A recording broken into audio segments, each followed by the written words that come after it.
Hello भाई, कैसे हो आप सभी। और उम्मीद करता हूँ कि आप सब ठीक ठाक होंगे, मस्त होंगे, बिंदास होंगे। मैं अजय ठाकुर और आप सुन रहे मुझे मन का रेडियो पर। हमारे समाज में अब दो भाइयों के बीच का बंटवारा होना आम बात हो गई है। बाप दादा के घर की दहलीज को जिस तरह से बांटा जाता है, यह दृश्य अब शहर का ही नहीं है, बल्कि हर गांव और हर घर की असलियत बन गई है। दरअसल हम गांव के लोग जितने खुशहाल दिखते हैं उतने हैं नहीं। जमीनी केस, पानी का केस, खेत मेड़ के केस, रास्ते के केस, मुआवजे के केस, बंजर तालाब के झगड़े, विवाह शादी के झगड़े, दीवार के केस, आपसी मन मुटाव और चुनावी रंजिशों ने तो समाज को और खोखला कर दिया है। और गांव अब गांव वो गांव नहीं रहे हैं जब बस या अन्य वाहनों में गांव के बुजुर्गों को देखते ही सीट खाली कर दी जाती थी। अब तो एक सुंदर लड़की को देखने के बाद ही लोग सीट को खाली करते हैं, और दो चार थप्पड़ गलती पर किसी बड़े बुजुर्ग या ताऊ ने ठोक दिए तो इशू ही नहीं बनता था तब। लेकिन अब आप सब जानते हैं कि हम पूरी तरह से बटे हुए लोग हैं।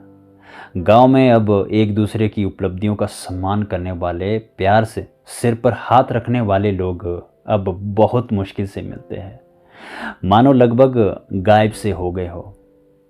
और हालात इस कदर खराब है कि अगर पड़ोसी फलाना व्यक्ति को वोट देगा तो मैं तो कतई ही नहीं दूंगा।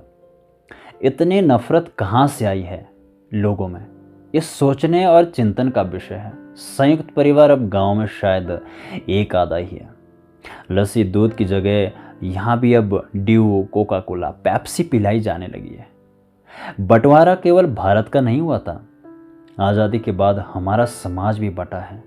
और शायद अब हम भरपाई की सीमाओं से भी अब बहुत दूर आ गए हैं। अब तो वक्त ही तय करेगा कि हम और कितना बटेंगे।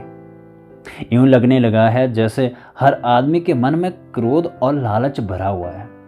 जहां लोग छप्पर छान उठाने को हंसी में सैकड़ों जुट जाया करते थे, वहां अब इकट्ठे होने का नाम तक नहीं लेते हैं। एक दिन यूं ही बातचीत में एक मित्र ने कहा कि जितना हम पढ़े हैं, दरअसल हम उतने ही बेईमान और कमज़ोर बने हैं। गहराई से सोचे तो बात तो सही लगती है कि पढ़े लिखे लोग हर चीज़ को मुनाफे से तोलते हैं, और यही बात समाज को तोड़ रही है। संयुक्त परिवार में जो सुकून था, अकेले जीने में वो मज़ा अब नहीं आता। सोचना ज़रूर कि हम एडवांस तो हो गए हैं, मगर एडवांस होने के चक्कर में हम बिखर भी गए हैं। हंसते रहो, मुस्कुराते रहो, मस्त रहो, बिंदास रहो और सुनते रहिए मन का रेडियो।